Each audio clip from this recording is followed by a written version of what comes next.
प्रिय दर्शकों नमस्कार। हाजिर हूँ। आज हम जन्म कुंडली के समग्रहों के बारे में चर्चा करेंगे, अर्थात समग्रह होते क्या हैं।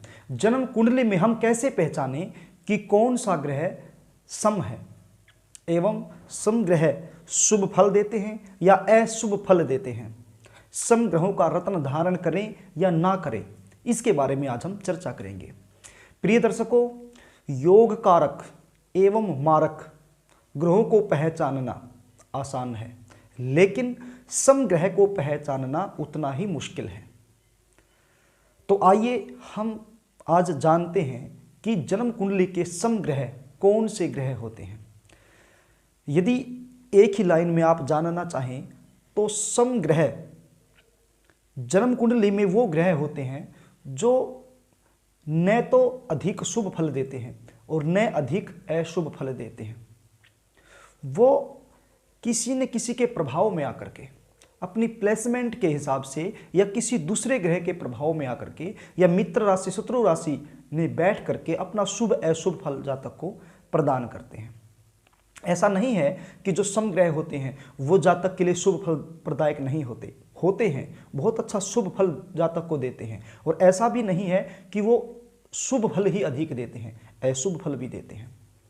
तो योग कारक ग्रह जहां शुभ फल देने का उनका स्वभाव होता है, फल में वृद्धि करना उनका स्वभाव होता है। मारक या फिर अकारक ग्रह जिनका स्वभाव होता है, जहां जाते हैं, जहां बैठते हैं, जहां देखते हैं, उस भाव संबंधित फल में कमी कर देना होता है। लेकिन समग्रह शुभ फल भी देते हैं, अशुभ फल भी देते हैं। वो उनकी प्लेसमेंट पर निर्भर करता है। तो इसको साधारण शब्दों में यदि आप जानना चाहें तो मान लीजिए कुछ लोग हैं, कुछ लोग हमारे शत्रु हैं, कुछ लोग हमारे मित्र हैं, और कुछ ऐसे लोग हैं जिनका हमारे साथ कोई न दुश्मनी का संबंध है और न ही दोस्ती का संबंध है। अब जो लोग न्यूट्रल हैं, जिसका संबंध हमारे साथ कुछ खास नहीं है, वो लोग यदि हमारे मित्रों के साथ मिल जाएं, हमारे मित्रों के साथ मिल करके हमारे पास आएं, तो वो भी हमारा अच्छा करने वाले होंगे। यदि वही लोग हमारे शत्रुओं के साथ मिल जाए, शत्रुओं के साथ मिल करके हमारे पास आएं, तो वो हमारा बुरा करने वाले होंगे। यही बस नॉर्मल सी बात है। तो प्रिय दर्शकों, अब सवाल उठता है कि पहचाने कैसे, जन्म कुंडली में कैसे पहचाने कि कौन सा ग्रह सम है। हमने पहले योग कारक ग्रह, उसके बाद मारक ग्रह के बारे में आप सबको बताया। आज हम समग्रह के बारे में आपको बताएंगे। समग्रह जो ग्रह त्रिकोण के स्वामी ना हो, जो ग्रह त्रिकोण के स्वामी ना हो, साथ ही तीसरे, छठे, आठवें और 12वें भाव के स्वामी भी ना हो, ऐसे ग्रह समग्रह कहलाते हैं। देखिए, इसको आसान तरीके से कैसे समझा जाएगा मैं आपको बताता हूं। अब त्रिकोण, इसको हम क्रॉस कर देते हैं, क्योंकि अगर इस भाव का स्वामी हो गया तो फिर योग कारक ग्रह की श्रेणी में आ जाता है। और इसको और इसको ये क्रॉस लगा दिया मैंने, इनको भूल जाइए आप, क्योंकि अगर इनका स्वामी है तो योग कारक ग्रह की श्रेणी में आ जाएगा। अब वहीं मारक ग्रह, इसको भी काटा करें, इसको भी क्रॉस लगा देते, इसको और इसको, इनको भी हमने क्रॉस लगा दिया। अब इन भाव को भूल जाइए, जहां मैंने क्रॉस लगाया है वहां का स्वामी नहीं होना चाहिए। अब बात आती है दूसरे भाव की और सप्तम भाव की, क्योंकि दूसरा और सातवां भाव भी मारक भाव कहलाता है।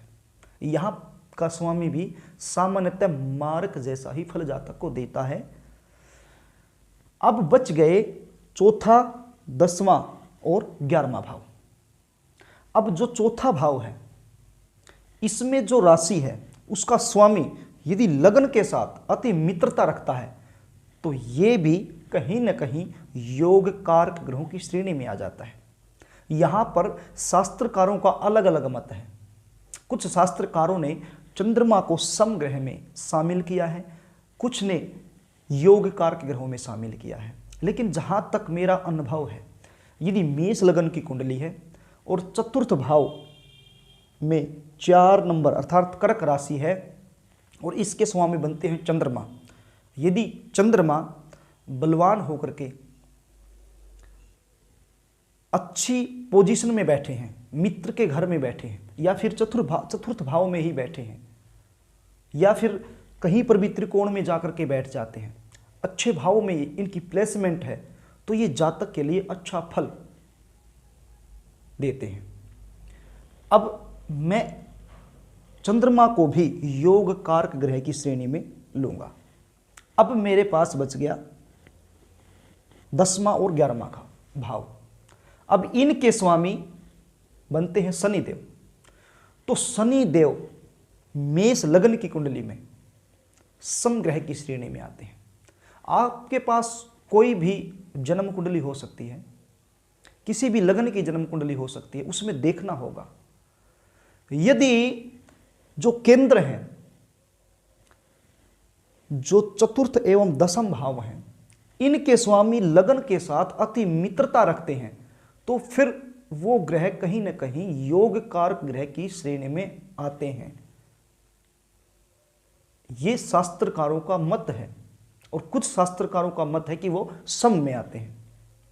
लेकिन मेरा भी अनुभव यही कहता है कि यदि चतुर्थ या दशम भाव का स्वामी लग्नेश से अति मित्रता रखता है, तो वो योग कारक बहुत अच्छे फल देने वाला बन जाता है। अब बात करेंगे 10वें और 11वें भाव यानी शनिदेव। अब ये शनिदेव किस प्रकार से जातक को फल प्रदान करेंगे। शनिदेव की प्लेसमेंट यदि अच्छे भाव में, मित्र के भाव में हो जाती है, तो जातक को अच्छे फल प्रदान करते हैं। या फिर यहीं पर दशम भाव में ही शनि की प्लेसमेंट हो जाती है, या फिर एकादश भाव में, तो जातक को अच्छे फल प्रदान करते हैं। मित्र राशि में अर्थात दूसरे भाव में जाकर के शनिदेव, या फिर तीसरे भाव में, या फिर मित्र राशि में कहीं पर भी, या फिर सप्तम भाव में भी यदि इनकी प्लेसमेंट हो जाए, तो जातक को अच्छे फल प्रदान करते हैं। यही शनिदेव यदि 6, 8, 12 में चला जाए, या फिर शत्रु राशि में चला जाए, तो वहां पर शनिदेव जातक को बुरे फल देने वाला बन जाता है। बस यही सिंपल सी बात है। आप इन सब को भूल जाइए। अब योग कारक ग्रह त्रिकोण के स्वामी, मारक ग्रह 3, 6, 8, 12 के स्वामी, बाकी जो घर बच गए, अब इसमें जो दूसरा और 7वां है, ये भी कहीं ना कहीं मारक ग्रह की श्रेणी में आते हैं। और जो बीच में जो भाव बच गए, इनमें आप ये देख लीजिए कि लग्नेश के साथ ग्रह का कैसा संबंध है। अगर मित्रता का है तो वो अच्छे फल देने वाला हो जाता है, अगर शत्रुता है तो फिर वो उसकी प्लेसमेंट पर निर्भर करता है। जहां योग कारक ग्रहों का स्वभाव होता है वो वृद्धि ही करते हैं, और मारक ग्रहों का स्वभाव होता है वो कमी ही करते हैं। लेकिन समग्रह वृद्धि भी कर सकते हैं और कमी भी कर सकते हैं, ये उनकी प्लेसमेंट पर डिपेंड करता है। तो प्रिय दर्शकों, बात है रत्न की। समग्रह का हम रत्न धारण करें या ना करें, यह भी पूरे का पूरा ग्रह की प्लेसमेंट पर डिपेंड करता है। यदि शनिदेव यहीं सौराशि का ही बैठा हो तो आप नीलम धारण कर सकते हैं, आपको कार्य क्षेत्र में अच्छी खासी सफलता मिलेगी, आय में अच्छी खासी सफलता मिलेगी। ये प्लेसमेंट पर डिपेंड करता है कहां पर ग्रह बैठा हुआ है। पूरी कुंडली का विवेचन करने के बाद कहां पर ग्रह की दृष्टि जा रही है, कौन से ग्रह की दृष्टि किस ग्रह पर जा रही है, ये पूरा विवेचन करने के बाद हम अंत में ये निर्णय लेते हैं कि जातक को कौन सा रत्न सूट करेगा, कौन सा रत्न जातक के लिए लाभदायक होगा। तो मैंने आपको बताया कि जो समग्रह वो शुभ फल भी देते हैं, अशुभ फल भी देते हैं, वो उनकी प्लेसमेंट पर निर्भर करता है। मैंने आपको बताया कि रत्न ग्रह की प्लेसमेंट देखने के बाद ही हम निर्णय लेते हैं कि जातक को रत्न पहनाया जाए या नहीं पहनाया जाए। तो प्रिय दर्शकों, पहले मैंने आपको बताया योग कारक ग्रह, उसके बाद मारक ग्रह, आज मैंने आपको बताया समग्रह।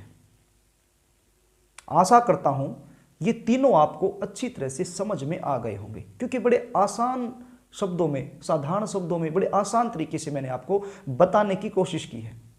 इसके बाद अब मैं प्रत्येक लगन की जन्म कुंडली में कौन सा ग्रह योग कारक, मारक एवं सम, इसके बारे में आप लोगों को आगे बताऊंगा। तो प्रिय दर्शकों, आज के लिए बस इतना ही। कल फिर मिलेंगे एक नए विषय के साथ। तब तक के लिए नमस्कार।